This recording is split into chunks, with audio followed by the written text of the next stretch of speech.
Hello, and welcome to another episode of Coffee and Code, where we demystify emerging technologies and make it easy for you to understand. I'm your host, Ashley Coffey, and I'm joined by a very special guest and friend today, Caitlin Krause. Welcome to the show, Caitlin. Thank you, Ashley. It's so great to be here. I love that we had a part one and now we're back again for part two. It's perfect. So thank you.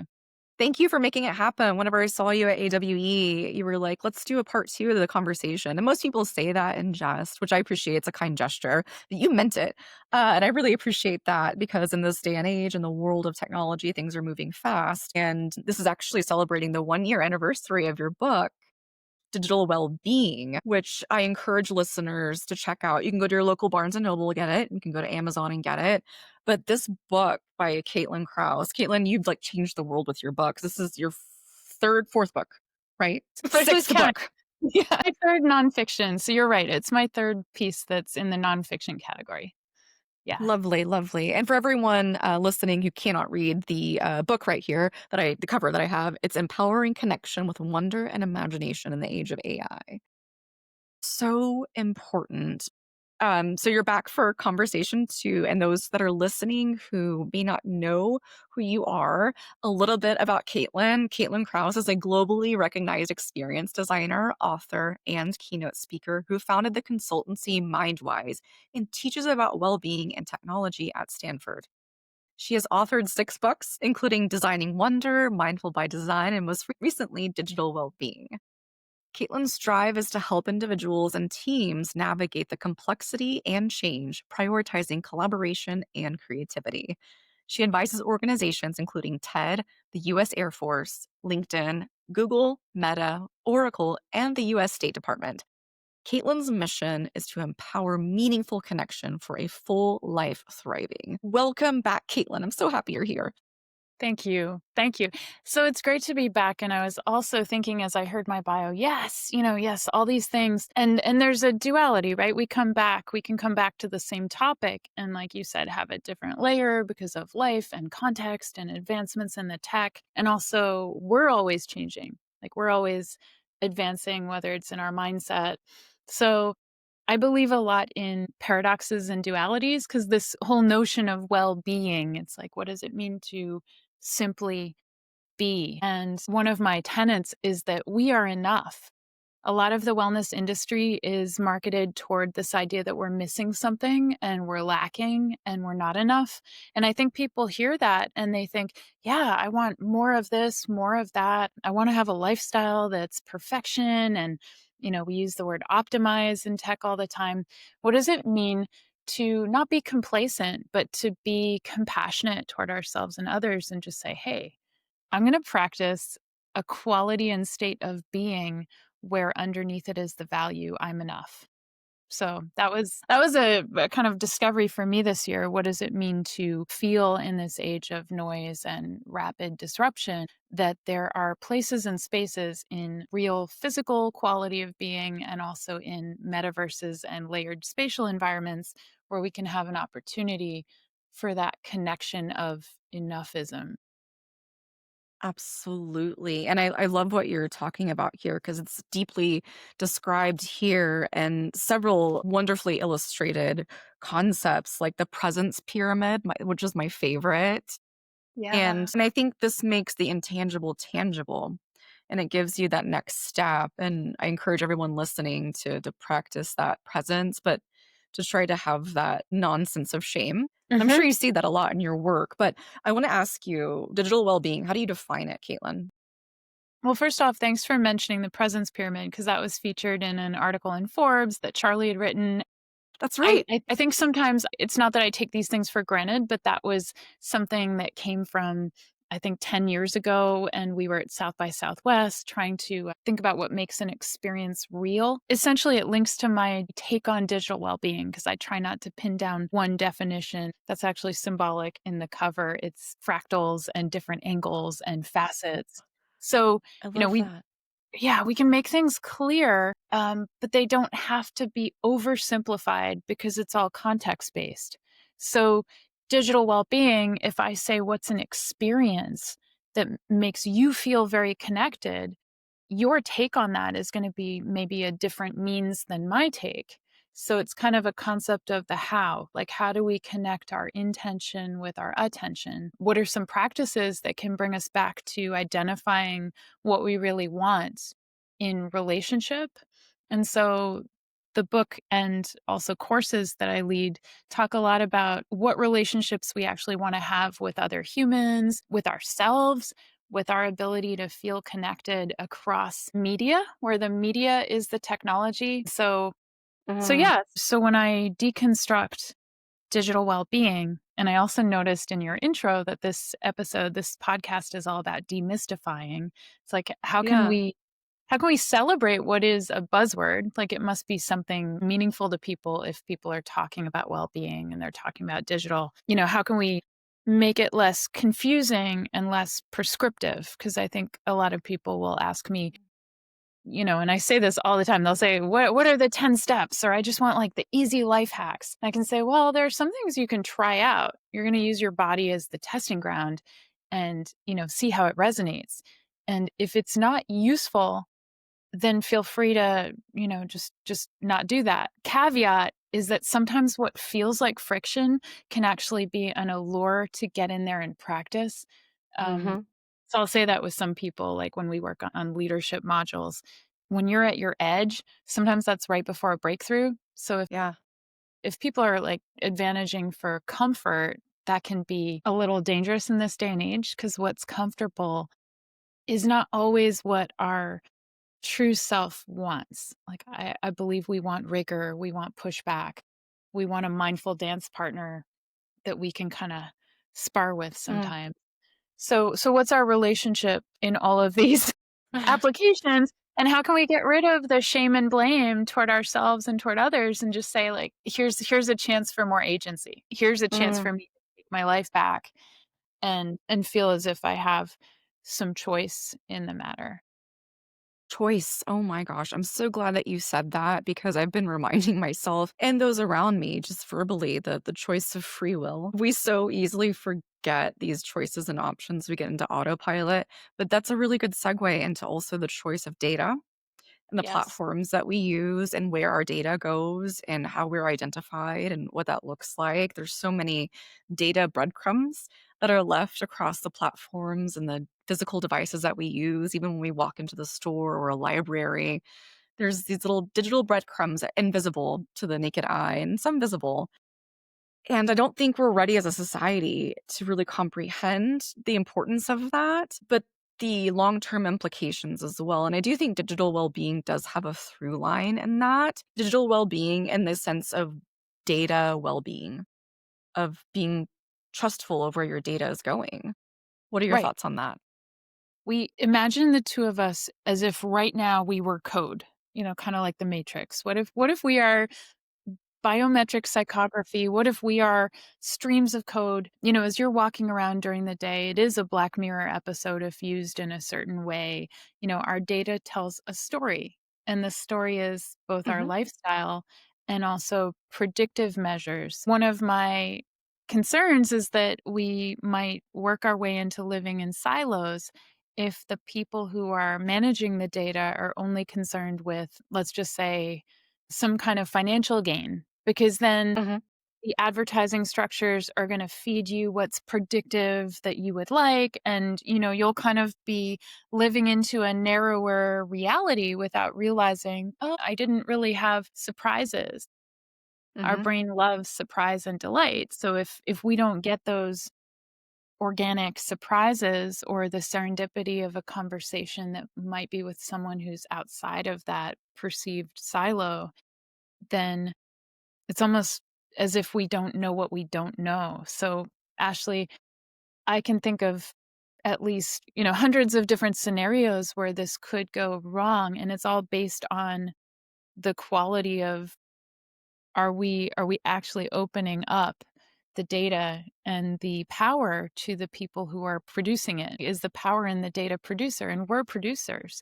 We Mhm. might feel as if we're only consuming media, but right now we're producing it. We produced a lot of the content that led to the LLMs being formed. I'm a Yes. writer. A lot of what I produce led to the artistry that people right now say is, very magical. And it might seem magical, but it didn't just come out of the ether. And so it's easy to call that complaining when you say, "Hey, hold on, let's talk ethics." People start to say, "Oh, that means that we're checkbox for, compliance. What does it mean to have some standards written down?" And then in my mind, it becomes a lowest common denominator sometimes of the company saying, "Well, I've met that," or, in terms of some things in the news this week, let me change those standards now because they don't fit my intentions anymore. I have intentions for profit and I don't want anything to get in my way. So it's a really important time, and I think you and I and some of the community that are creators in 3D environments can understand in a really special way what it means to have an avatar that is an embodiment of our data and our intention. What does this mean? We are physical avatars in human form right now, and there are digital layers, and interoperability is gonna be more and more important. So I'd love to know what this sparks in you. Yeah, Wow. Yes, thank you. It sparks fear first because naturally, as it's human nature to be afraid of things that you don't know. And there's a massive scale of data that is used and for good and for bad.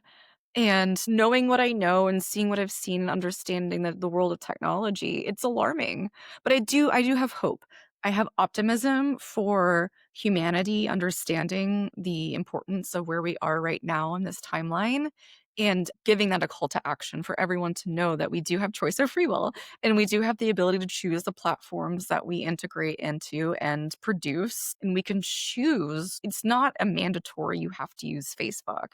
Like this is really a timely example, and I'm gonna use a specific one that came out of last week, great. TikTok. Yep. And I'm not on TikTok. I have an account for when people send me things, but I'm not actively on it, and I don't have it downloaded on my phone for many reasons. But specifically with the US sa or the sale of TikTok, one of the key conditions is to retrain the algorithm with US data, and that means only United States data will be used to train that algorithm. And that's problematic because as you mentioned at the beginning, that creates these silos of culture, of conversation, of community, and that's dangerous.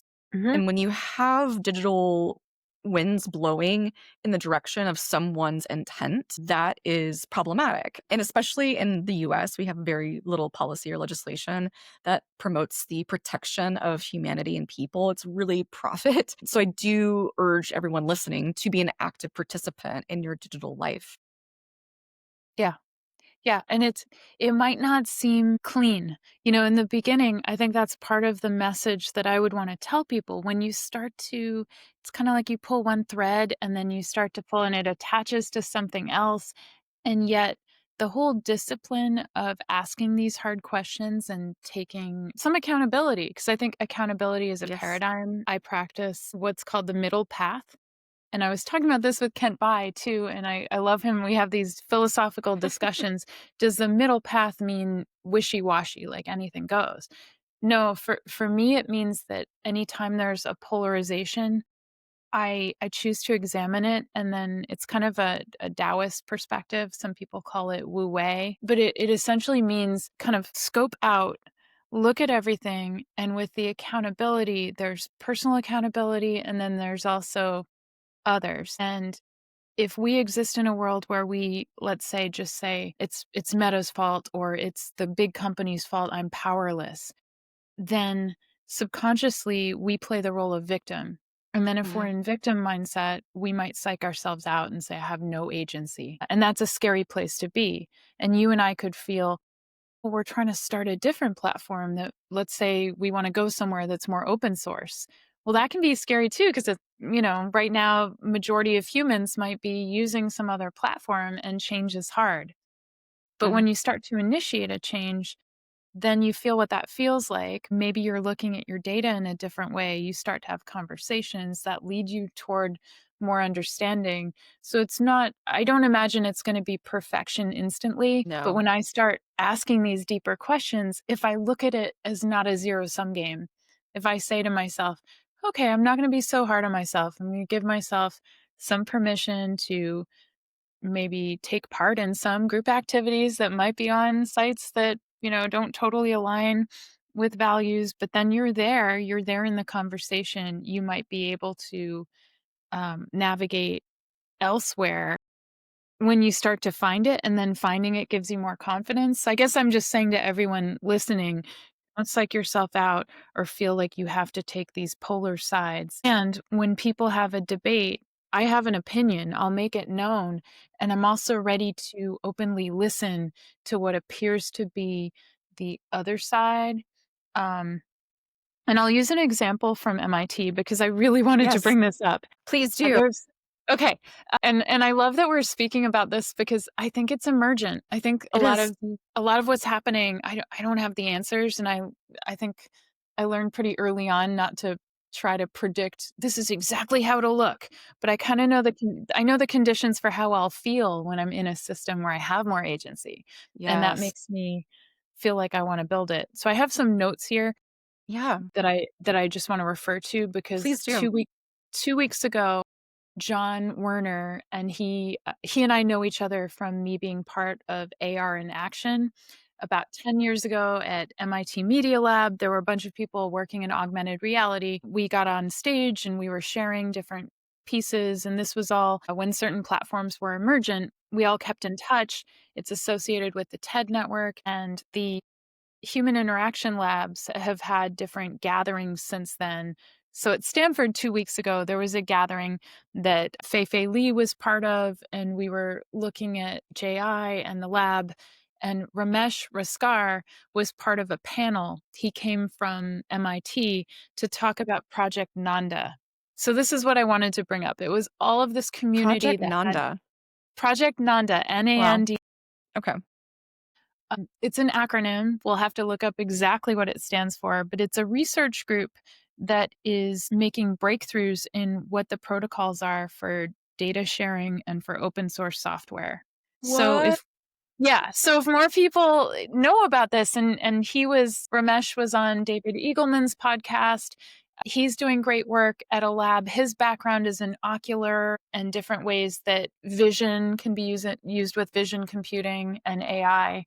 Here we have And the acronym here. Networked AI agents and no.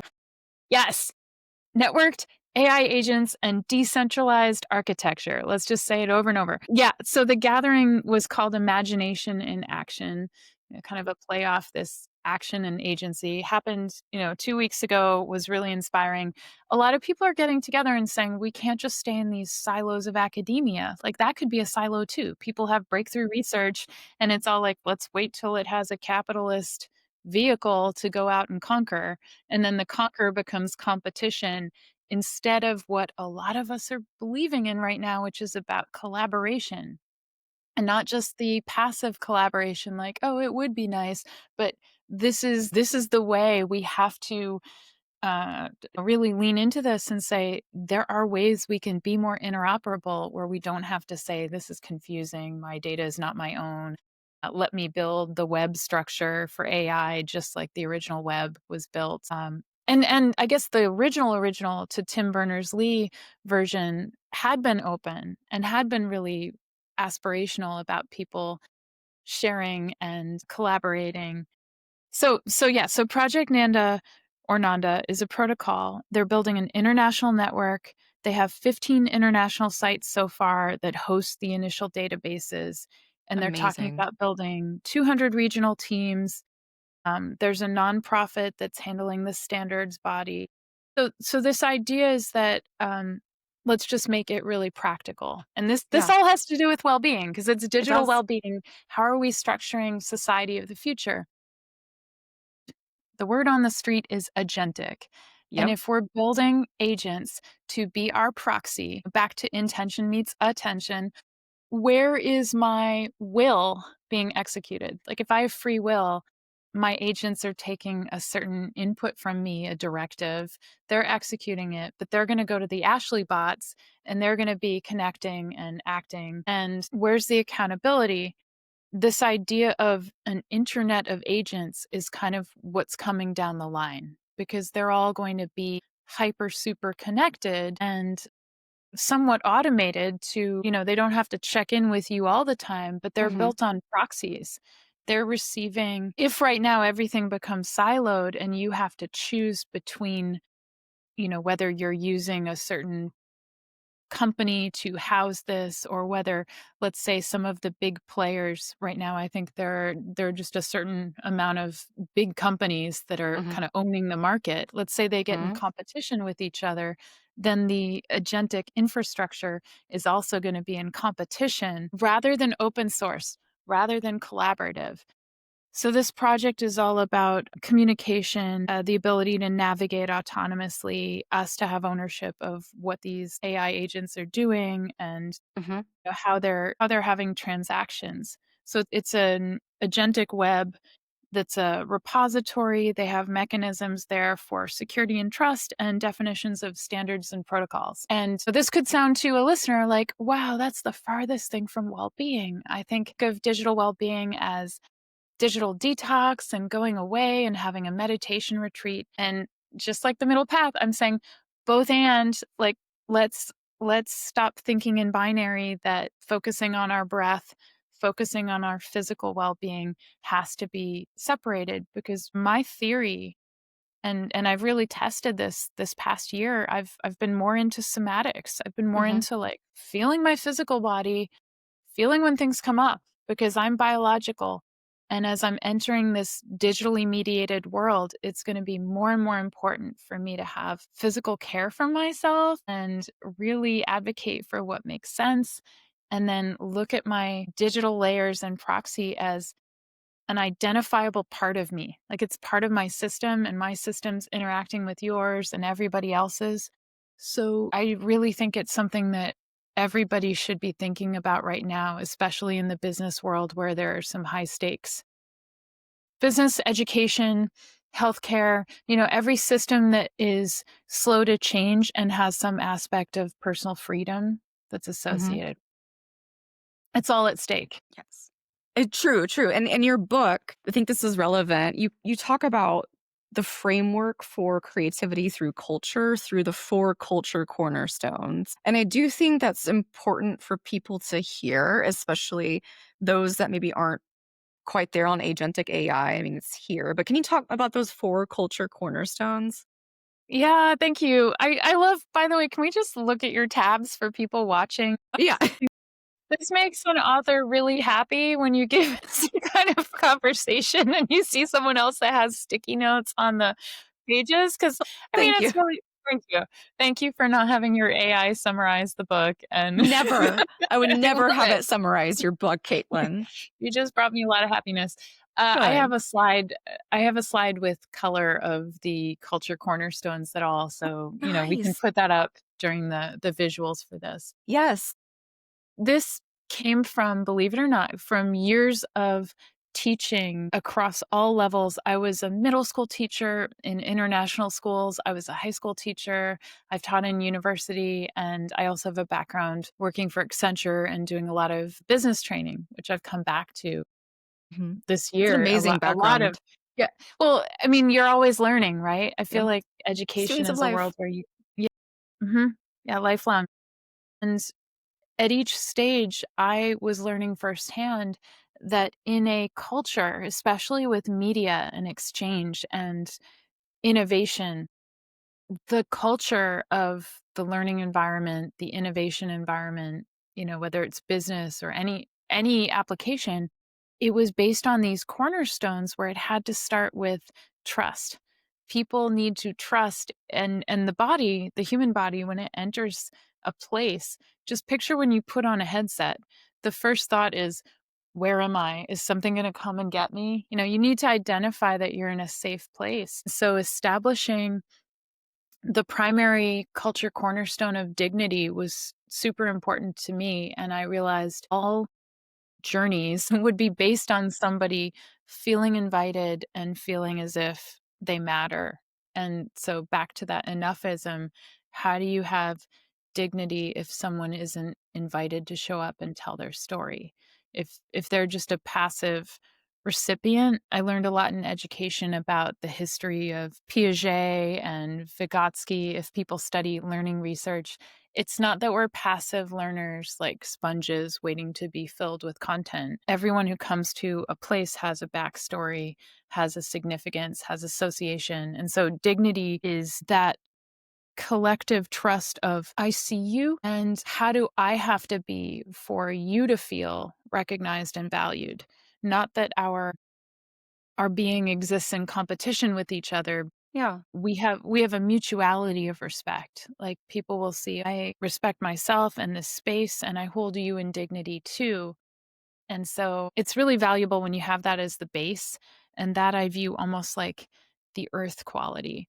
And from there, the second culture cornerstone is freedom, because then the person feels, oh, I'm recognized. I have the freedom to be a certain way if I want to, or, my backstory is this. That would be more of the water quality because it can be emotion rich. It can be, you kind of create a wider swimming pool, literally, and then people are in this environment, whether it's physical or whether it's gathering as a team to ideate.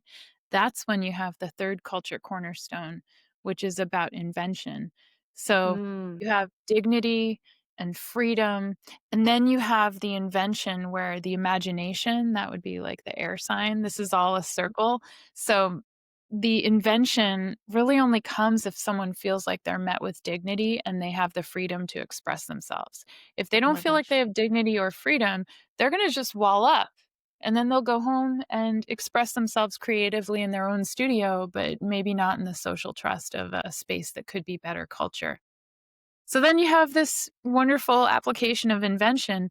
But if invention is a great idea with no container to put it into use, then it never applies itself to the world. So the final part of what I would define as the culture cornerstone is agency. And that's where leadership can really give their teams more agency. I trust you and you're here and you have ideas means that certain ones are going to have the applications. And when you have an application, that's the fire because that would be so it really is earth, water, air, and fire because the agency is something Wow. that can start a movement. And then the cycle continues around. When you have more agency, you want to help other people because then you have the power to do something different. That's beautiful, and I think that's a healthy cycle to be in, and I think people can feel this. It's something that you can feel. Whenever you are balanced in these 4 cornerstones, you can understandably feel that connection of dignity, freedom, invention, and agency because they feed off of one another, and I'll be sure to put the graphic up here for those that are watching so they can see how each of them are related. But I really love that graphic and that extrapolation as an example to help other people understand. Yeah, thank you for attending to that too, because it is a cycle and there again, sometimes it's not linear. It doesn't have to be that sometimes it's enough just to dwell in dignity and feel like you have some freedom. And then when an idea drops in, it's the right time, right place. If you don't create the environment for that, then you'll miss out on what's possible.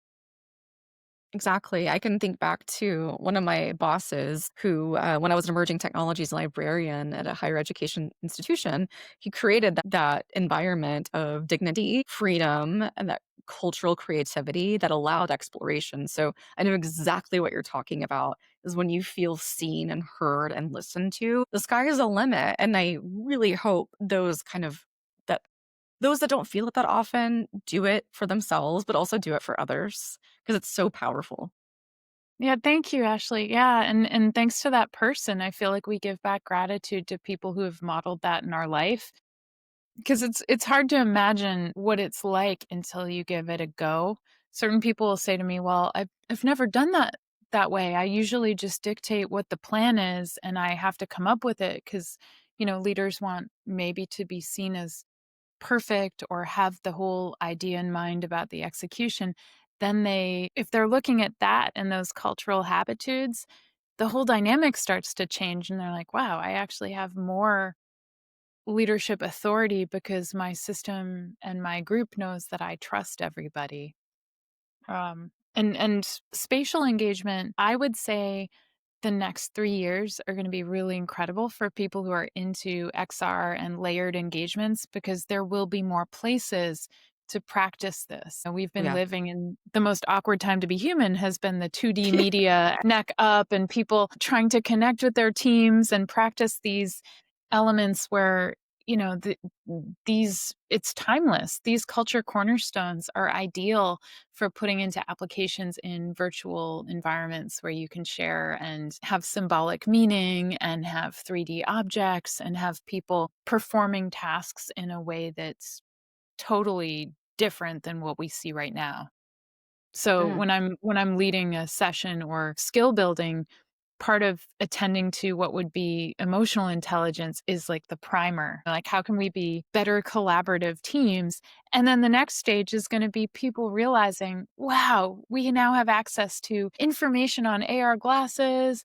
And, we have access to mediated technology that lets us do what we want to do, but we're not going to lose our core function of connection. Like our connection and our human based trust is essential.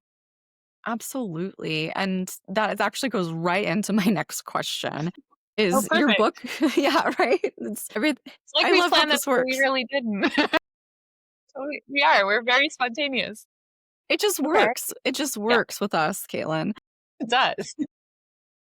So in your book, you have a lot of thoughts and it addresses social media's impact on belonging and specifically loneliness. And we're really at this intersection of loneliness. So I'm curious, what's one shift social media platforms could make if they wanted to support authentic connection rather than performative connection? I'm just waiting for stability because we'll just Okay, if you want I know I heard you say got it. what's one shift. I'm pretty sure it recorded well on your end. It's just yeah.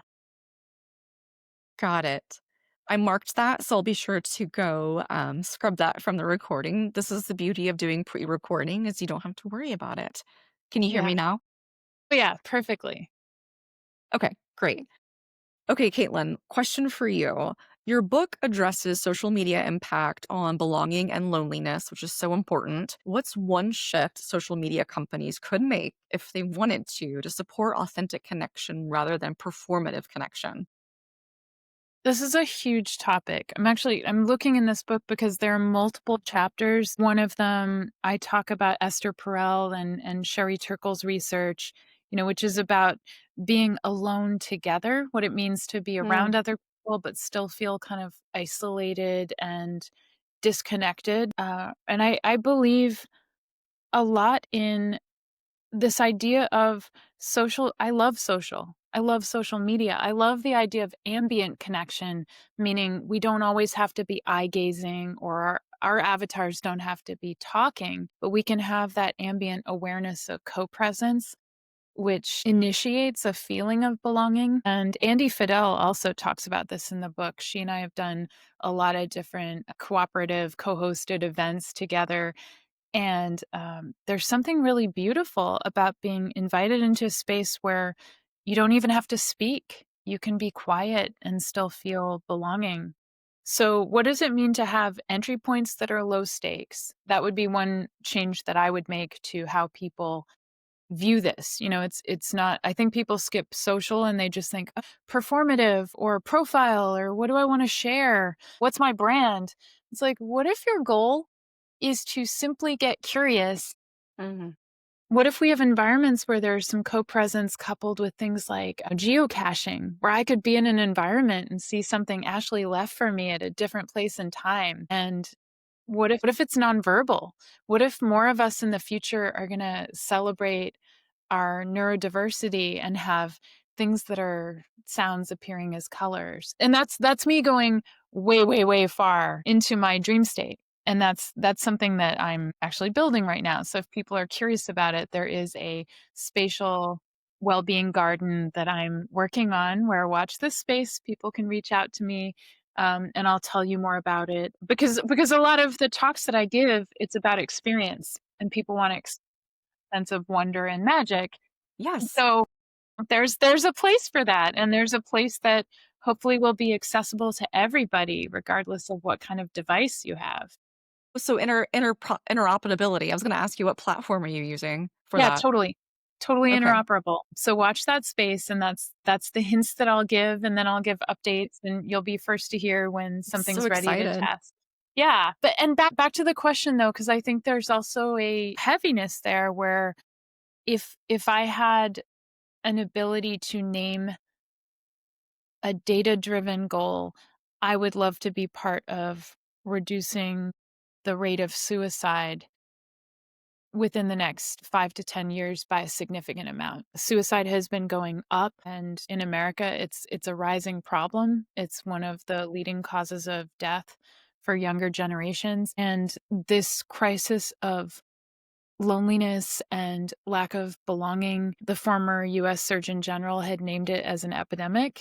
And it's in the book, a lot of the data. I interviewed one of the top suicidologists that works with the US military. And she and I were talking about why and why suicide is on the rise, and also how certain things become stigmas where we don't want to talk about it, it's uncomfortable, and yet people are yearning for outlets for real connection. Social media might be seen as the problem, it doesn't have to be the problem. And yet if we continue to design, this is where Esther Perel and some of her work comes in, if we design artificial intimacy where everybody is fully dependent on, let's say, an AI agent to be a therapist, then in my view, there's something missing. In my view, again, not binary view. There could be certain cases that would be positive, but that would be maybe the initial onboarding and then quickly get to a human that can feel intuition and understand meaning and context and have that real expertise, and definitely not any form of an engagement with, let's say, a chatbot that's going to lead towards some relationship that's based on trust and leads a person in a direction that's really tragic and terrible. And we've seen that happen in the media. And I take it seriously. And I think a lot of other people do too. And they don't necessarily have a solution for a way out. And so, what I'm looking at doing is identifying ways out and also giving people back that sense of wonder and curiosity, and naming when something is an AI creation. Let's not anthropomorphize it. Mm. Let's not have it substitute for a human relationship. Let's have both be special and be treated as their qualities of what they do really well. And so that's why my book and my creations are aspirational, but yet really practical, and naming the gaps that are here right now in how this has been set up. And it's a perfect time right now to change the system and ask for something better that's really filling our well. Yes, Thank yes. you for thank you for asking the best questions to lead us there. You're so kind. Yes is the answer. So a few things. NPR actually recently did a segment on anthropomorphism and how we anthropomorphize things, and specifically with AI and how problematic that is. I encourage people who are listening to maybe go find that segment because it talks about the history of that, which is fascinating to lead us to where we are here. I'm Great, glad let's that you. find it and put it in the show notes. Yes, I will do that. I will do that.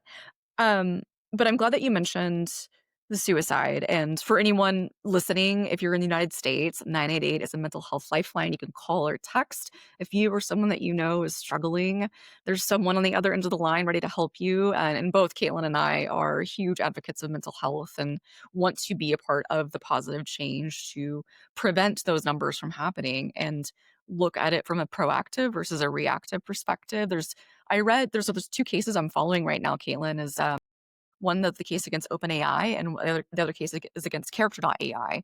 And I read the 93-page court motion that was filed in the state of Florida, and it is harrowing. And I've seen a lot of stuff, I've read a lot of stuff, and I've never read anything as horrifying as this. And it's sad because specifically with this language learning model, it's built to engage. It's not built to inform, and that's a problem. And if we don't stop that now, there's going to be more of this happening, and it kills me because these are just kind souls, 14 years old, 16 years old. Like, this could have been prevented, and the fact that it wasn't is very alarming to me. So I encourage everyone to use their free will and choice and autonomy, and remember that you do have the ability to change things. Yep. Yep, and you named it, that word engage. If it's optimizing for engagement, then it's not optimizing for the right quality. It's the quality of how we feel. And I'll ask people, name how you felt before. And even if you want to make a raw amount of time that you want to spend on a certain platform or doing a certain activity, then try to hold yourself accountable. And there are certain apps that can help with that. But then Yeah. afterwards, just track your mood afterwards. Do you feel like your energy is in a higher state or a lower state? And the more we can couple self reflection with this process, you can start to identify this is working against me and my goals, or this is working for me, and not beat ourselves up as much as just say, I'm going to try something different. And this is something that works that way because it was optimizing for engagement. Like there's nothing wrong with us for feeling how we feel as people in those systems. We're going to build a better way. Absolutely, and the reason why I'm doing this is because I'm looking for the feeling wheel. This feeling Yeah, the wheel. feeling wheel. Where's my feeling wheel? I have one too, somewhere here. Right now, I just have a color wheel, but there is a Beautiful. feeling wheel somewhere. So, Yes. yes, yes, my So feeling I wheel is encourage people if they're having a hard time articulating or identifying those feelings, pull out your feeling wheel. You can download it, and it helps just put some Mhm. words to feelings, and it's also helpful to be self-aware. And I like what you said at the beginning of like being more somatic and feeling how you're responding to things. And that is really powerful. It's a really powerful tool. I've been doing that as well and understanding what things are boiling up we actions could or feelings. It's kinda wild. yeah, I think as soon as we start to name them, you and I could even have a reading list that we associate with this because Brené Brown has a great book that just came out, I saw and that. you'll see in the future, I've been doing some people tested it out at AWE. I have an application that I've co-built with the company Flow with Jason Marsh, where there's wearables and you get in touch with your emotions and then you see your data. So Ashley, you see your data and it's through augmented reality and you're naming how you feel.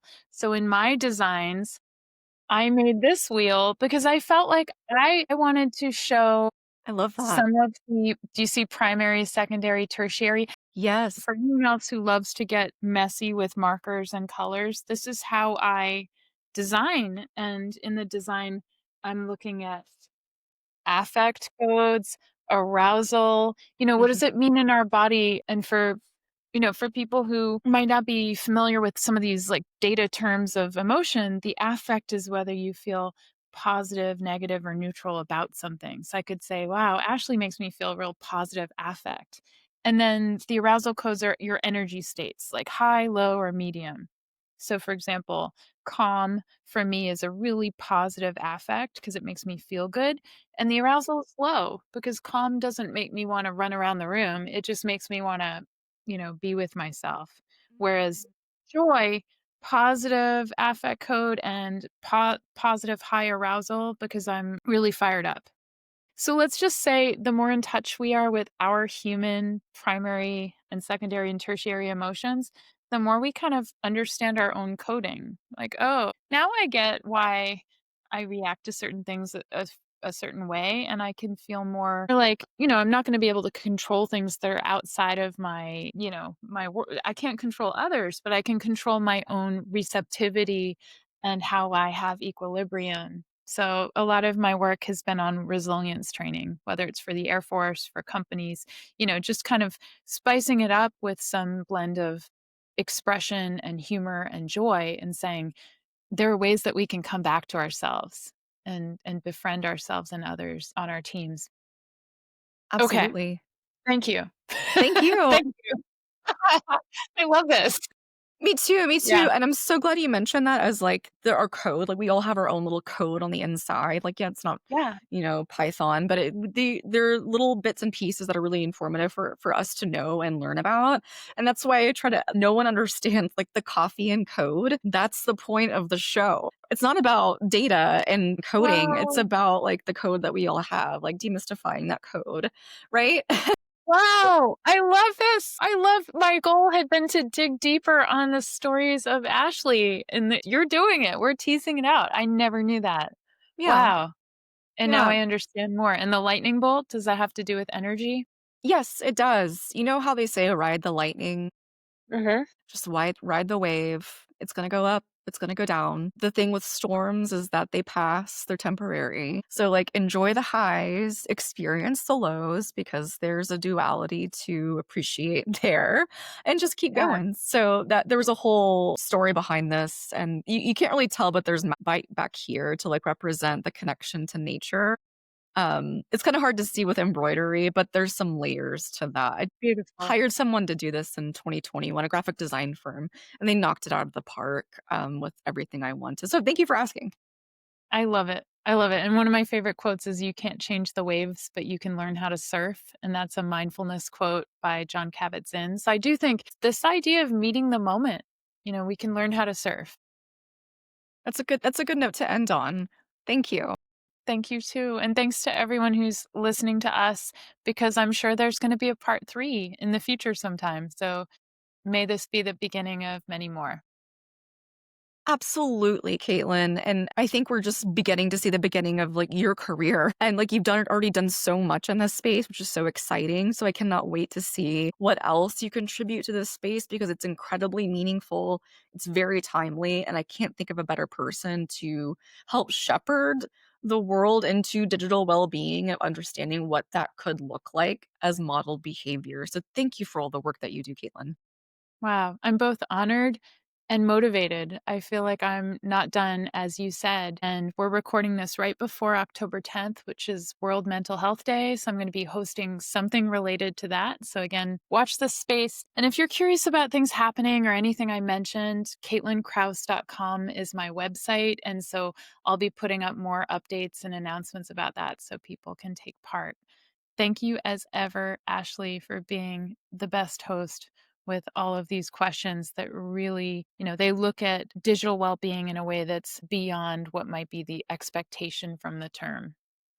Yeah. Thank you for that. Thank you. I appreciate that a lot. And I hope you have a wonderful rest of your day. And I hope that we're able to continue these conversations. And who knows what the next one will be. I'm sure I'll see you at AWE. I'll see you maybe at South by and maybe CES. But keep up the great work, Caitlin. And thank you so much. Thank you. You too. Take care. Take care. Thank you for joining us on this episode of Coffee and Code. Your support means everything, so be sure to subscribe to the podcast so you never miss an episode. You can also follow us on Instagram, Facebook, LinkedIn, and YouTube for more insights, updates, and behind-the-scenes content. Stay curious, stay informed. Until next time, stay hydrated and do something nice for someone.